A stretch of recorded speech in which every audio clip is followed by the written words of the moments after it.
Hello, Connecting Point. Welcome back. We are picking up our study through the book of Micah today with Micah chapter 6. Now, as a preamble, I wanted to share a little story with you from my past. My wife buys really good presents. She's quite thoughtful. One year at Christmas time, in an attempt to help me to be slightly classier and warmer, she bought me an excellent pea coat.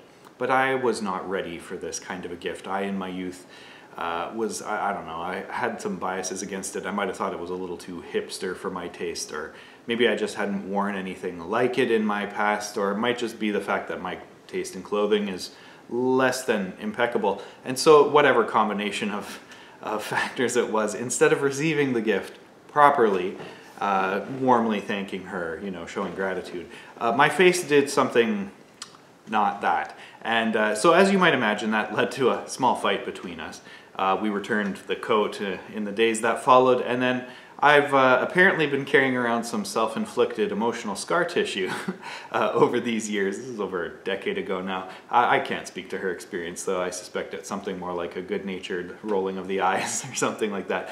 But I've failed to respond properly to this act of thoughtfulness and generosity, and it's one of those things that I've worked on over the years, is when receiving gifts, what am I putting back to the giver of the gift? So that's kind of where I wanted to start today, actually, is with this table talk question. Are you good at receiving gifts? What is the right way to respond to a gift that someone gives you? Take a couple minutes to talk about that. So if you've been keeping score as we've gone through the book of Micah, you might notice that this week in chapter 6, we're going to be seeing God's third big accusation against the people of Israel. The first accusation we saw in chapter 2, and it's kind of mirrored in our chapter today actually, but in chapter 2, Micah makes this oblique reference to this story from 1 Kings chapter 21, where King Ahab of Israel steals a vineyard from a man named Naboth and then proceeds to have Naboth murdered. Micah is in our chapter today, well, in chapter 2, he suggests that this isn't really a one-off incident, but it's kind of an emblematic incident to describe a whole system of thievery and corruption that was plaguing the powerful, the elites in Israel at his time. And this wasn't the only part of the accusation in chapter 2. The prophets were also complicit. The prophets and the priests are also complicit in this. They've become willing to say whatever is being put in their mouths by their wealthy patrons rather than really being concerned to speak God's word and focusing on the truth. This dual accusation continues to be developed through chapter 3 and then some of chapter 4 as God declares judgment on these evil business practices. Micah also prophesies an impending catastrophe for Israel's political and religious elite who are in these positions of advantage and authority, and they have a responsibility to live according to God's ways, and they simply are not living up to their end of the bargain. So the second accusation comes in chapter 4 and then chapter 5, which was our focus last time we were studying in the book of Micah, and this chapter focuses on the idolatry of the Hebrews and of their decay in their religious practices towards treating God the same way as their pagan enemies treated their gods, aiming to manipulate God rather than seeking to do His will.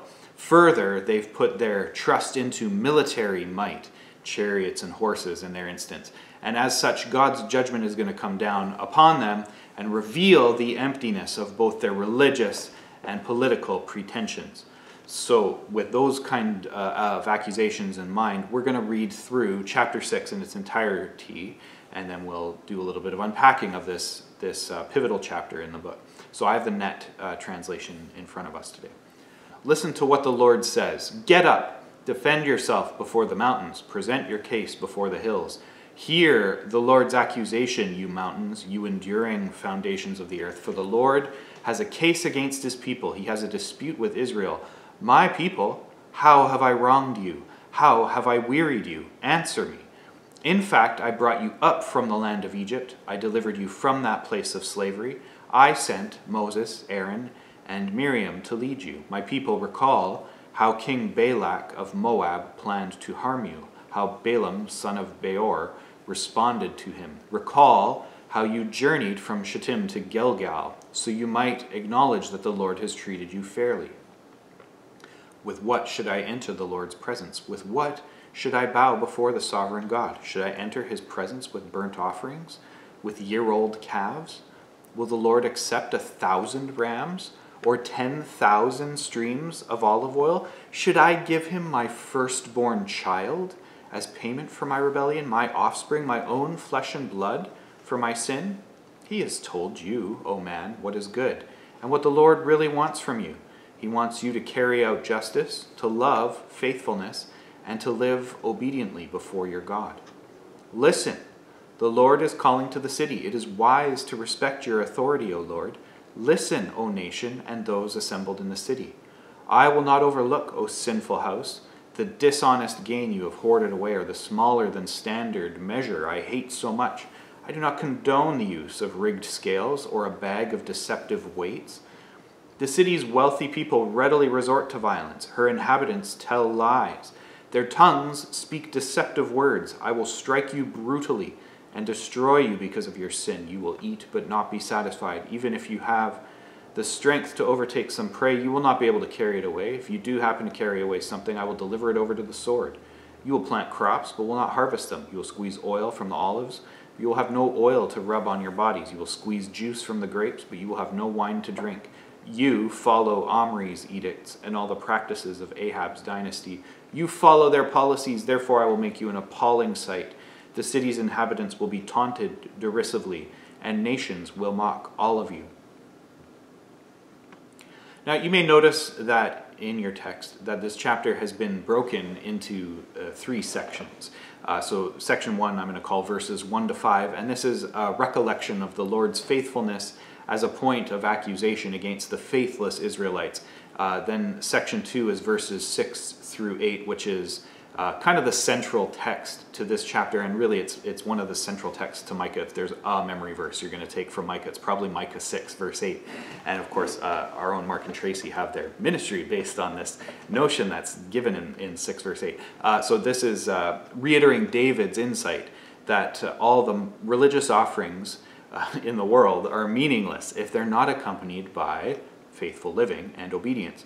And then verses 9 through 16, the last half of the chapter, is really fleshing out the Lord's third set of accusations against Israel, and then his promise of judgment. So, and of course, remember, in the Hebrew conception, you often will put the main point in the middle of a text in that chiasm kind of form. So it's not wrong to see this as development. It's kind of right to see these two ends, the accusation ends, as mirrored, and then the middle point as 6 verses 8 there. So as we've seen throughout the book of Micah, when we begin our chapter here, we have verses 1 and 2 invoking the mountains as a witness against the people. And this is in line with this legal framework that we're kind of seeing throughout Micah's, kind of does this dialogue as a courtroom drama where God is leveling all these accusations against the people of Israel. So if you reflect on this notion that the mountains are witnesses, it's a bit of an odd thing to do, but it should bring a couple of things to mind kind of symbolically. One of them is just thinking about the age and permanence of a mountain in relationship to the temporariness of a human being, right, or of humankind.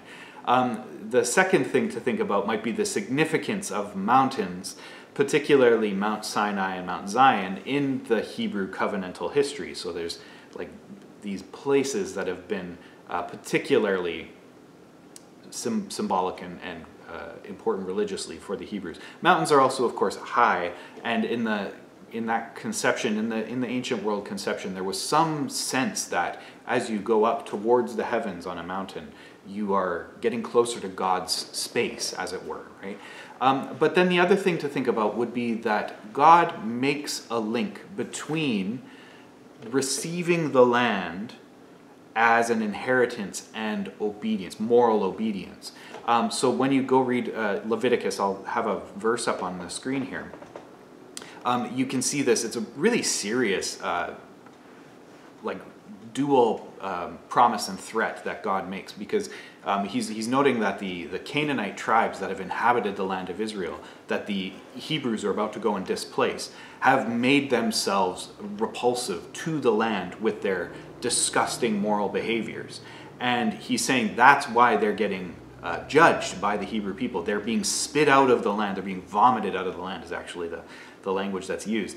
But there's the flip side of that is, Israel, you also need to behave correctly, or else the land will vomit you out. There seems to be, as part of a natural order of things, a rule that systematic injustice and corruption and immorality leads to this political disillusion where a group can't sustain themselves over the long term and are kind of uprooted or vomited out of their land.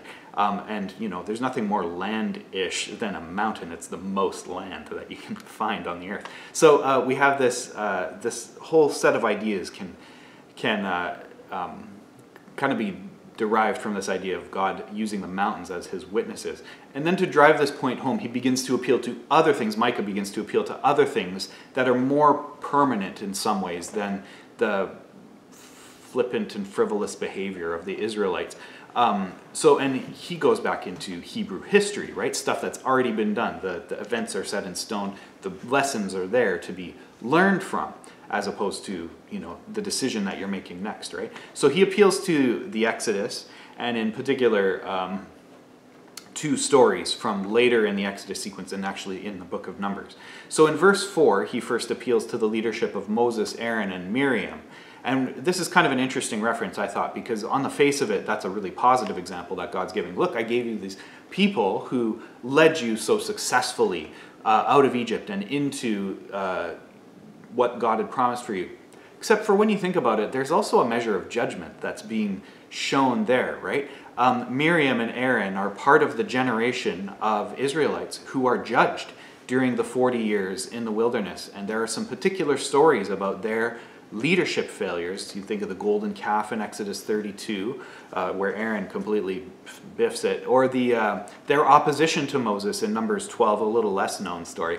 But that one ends up with Miriam ending up with a skin affliction given to her by the Lord because of her disagreement with Moses. And then at the end of the Torah, Moses himself also receives judgment. He doesn't get to enter into the promised land because of his anger towards the Israelites at the Kadesh oasis in Numbers chapter 20.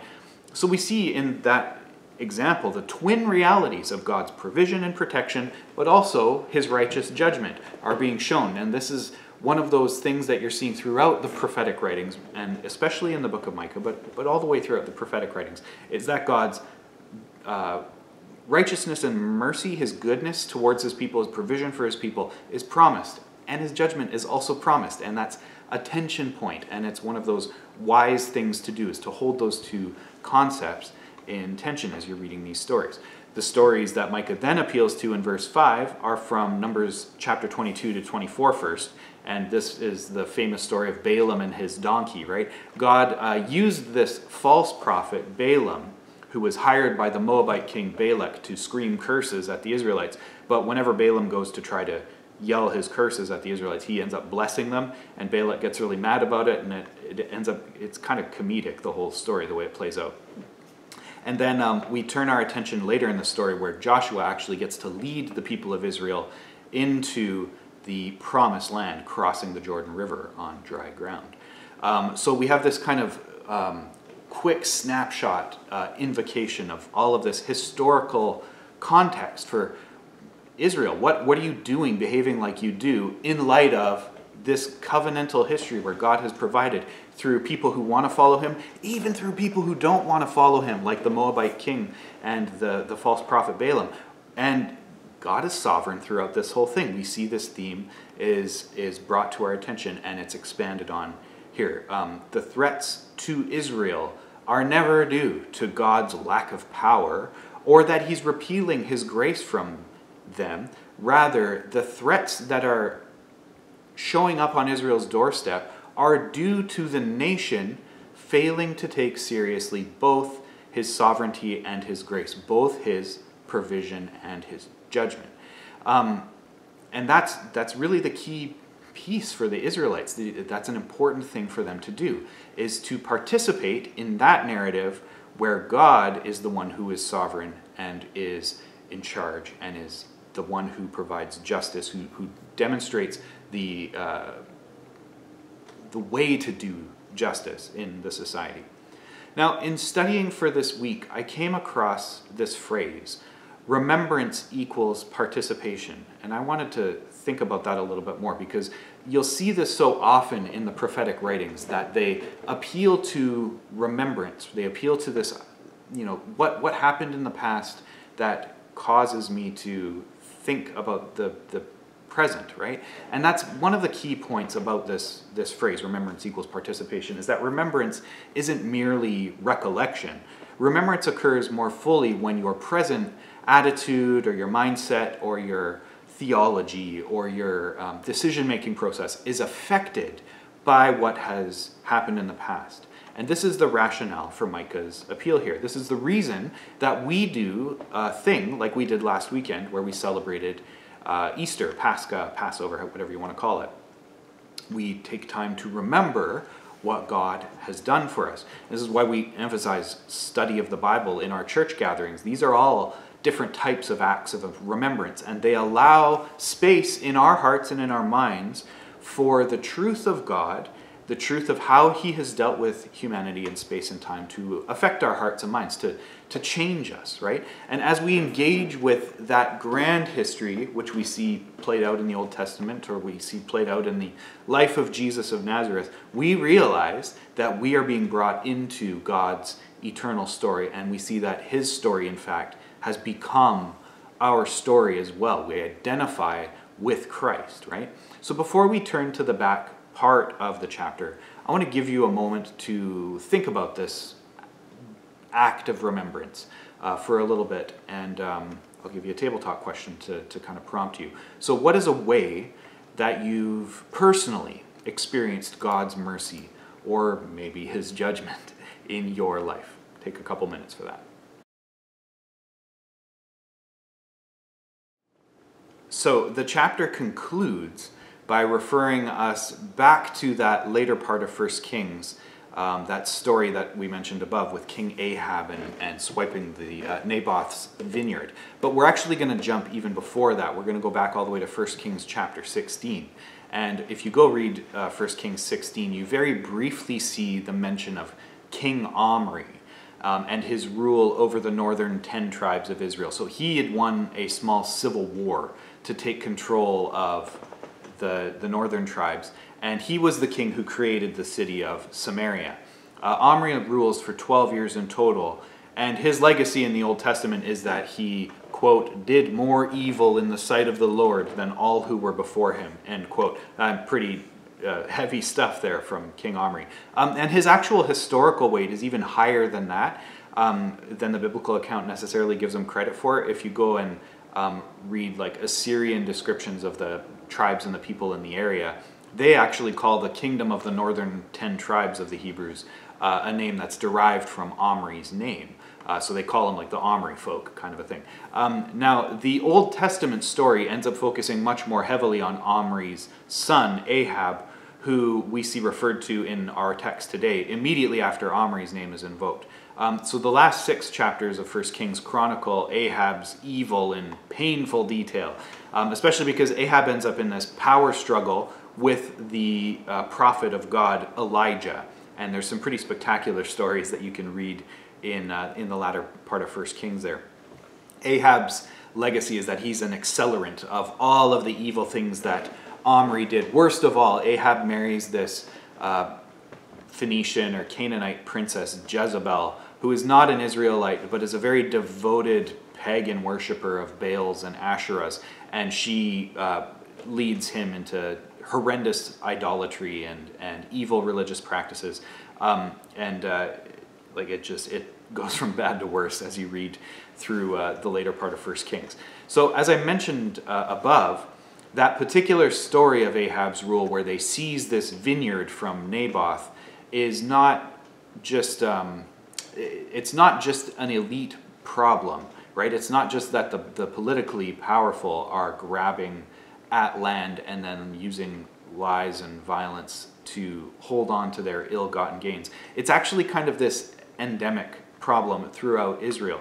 There's a whole corrupt set of business practices that the merchants and the elites and the trading class have begun practicing, right? Using false weights, right?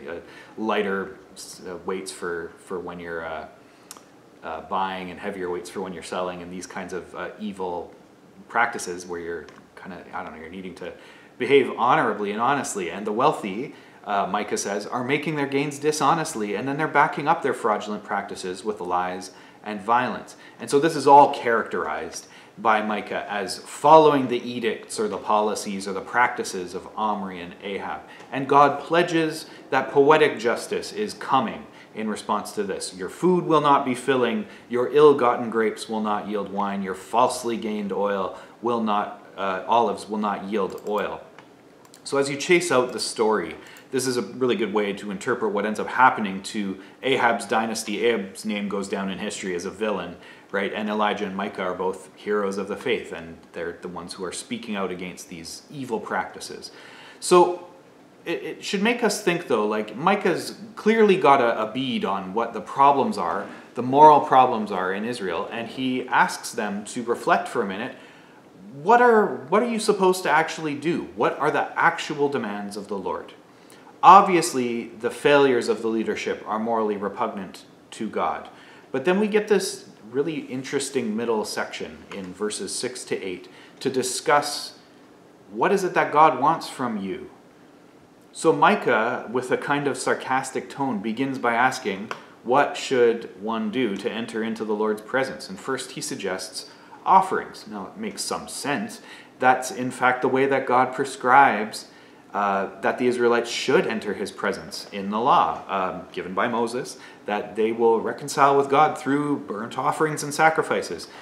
But Micah starts ramping up the proportions into like absurdity really quickly. Should you bring a calf? How about many calves? What about 1,000 rams? Will that be enough? What about 10,000 streams of olive oil? It's absurd, right? Both the calf and the ram have a place in the sacrificial system as burnt offerings, right? And this idea of the guilt being put onto the animal, and the animal is slain, and the shedding of the blood is part of the process of forgiveness of sins. And the oil also does play a key component in the grain offering or the wave offering, which you'll see referred to depending on which translation you're looking at in the Levitical descriptions, where you like use some oil and some flour to make cakes or whatever, and that would be part of the offering of bread, right? But the only thing that we ever see like this kind of scope, thousands of sheep or thousands of streams of oil or whatever, is when Solomon is consecrating the temple, and this is kind of a one-off event where he's throwing a party for all the people, and it's kind of like showing his largesse and his provision for the people, right? Like there's a twin kind of a motivation by Solomon in that, right? 10,000 rivers of oil is nuts. And for Micah, apparently that hasn't even gotten absurd enough yet. So Micah goes all the way to asking about child sacrifice, right? What about these pagan style sacrifices where we sacrifice our firstborn child? Is that what's going to be required to forgive my sins? Is that I kill my own kid? Maybe that will help. And that should take you in your mind to Passover, where God does require the firstborn of Egypt as for the evil that they have done to Israel, for enslaving them, for abusing them, for the deaths of thousands of Israelites in forced labor and other stuff. And Passover is a troubling event because it shows the seriousness of sin, but it's also a spot where we see God's mercy. God isn't a bloodthirsty God in the Passover, but he's showing that this consequence of the way that we end up living, when we start living for ourselves, when we make ourselves our own God, when we start trying to manipulate God rather than do his will, we doom ourselves, right? And we speak judgment over our own lives. And so, but he makes a way to avoid this penalty, right? And that's with the shedding of the blood and the painting of the blood onto the doorways and the the Passover sacrifice becomes this place where we see mercy and justice both playing out very fully in the same scene. And that should take your mind back to all those earlier descriptions of justice and mercy holding together in tension. Ultimately, I think what you want to see is that God is not asking for a ridiculous, spectacular kind of a display of like a financial outlay. He's not going to demand you impoverish yourself with sacrificing a herd of cattle or contriving to buy a river of oil to sacrifice to him. Neither is he going to demand something as gross as your child. He's not a bloodthirsty God. But what we end up seeing in Micah 6 verse 8 is that the truth is far more attainable, and yet it's also more consuming. He has told you, O man, what is good and what the Lord really wants from you. He wants you to carry out justice, to love faithfulness, and to live obediently before your God. St. Augustine describes it in one of his sermons thus: "You ask what you should offer. Offer yourself. For what else does the Lord seek of you but you? Because of all earthly creatures, he's made nothing better than you. He seeks yourself from yourself because you have lost yourself." Micah's observation is the same one that David makes in Psalm 51. That's David's great psalm of repentance. God doesn't love sacrifice for the sake of sacrifice. What God loves is the contrite heart that motivates the sacrifice. 6:8 is rightly selected as the central conceptual verse in this chapter and in the whole book of Micah, because it reduces the requirements of God to a very simple yet extremely challenging set of instructions. Do justice, love faithfulness, which is this word hesed, I'll come back to that in a sec, and then walk humbly or obediently, live obediently, as the net puts it. Now, hesed is like to love faithfulness, but it's also like got this idea of covenant love, and it's not about feeling necessarily, it's about living lovingly. Right? It's about, it's the way God is to us. Even when he doesn't like what we're doing, he still loves us and still shows us mercy and his holiness, his holy character. And that's what God's asking of us as well, is to reflect his covenant love, that agape kind of love, that faithful covenant love. Notice that we don't get away with buying God off with our ill-gotten gains. Notice that we can't make ever more spectacular sacrifices up to or including our own children to please him. Notice that the different people who've been invoked in our story today, Ahab and Omri and Moses and Miriam and Aaron, did try different things to please him, and most of these were disasters. Our greatest technical achievements of science and art are trivial shadows compared to the beauty and grandeur of the reality that God has created. Our most generous gifts are a pittance compared to each morsel of food or each drop of water or the very air that we breathe that God generously gives to all of us. Our most righteous efforts, our best attempts at following his law are, to paraphrase Paul from Philippians 3, like moral garbage in relation to God's holiness. All of our best in our own power is merely momentary, a temporary attempt to be worthy. But living a life of faith takes us beyond this to the real truth. God asks ourselves of ourselves because we've lost ourselves. And our hearts are being trained in this reality that is higher than these temporary moments in which we live. This is because we're looking at it wrong if we think any of the temporary things that we could possibly have to give to God are things that God could possibly need. Augustine is right. The thing that you have to give, the thing that God actually wants from you, is you. And the scandal of this message is that that's a far more outrageous and demanding claim than it is to sacrifice 10,000 rivers of oil, isn't it? So I want to come back to our opening question in a different way to finish off today, and I give you a final table talk. And that is this table talk question: what is your response to the gift of Jesus the Messiah?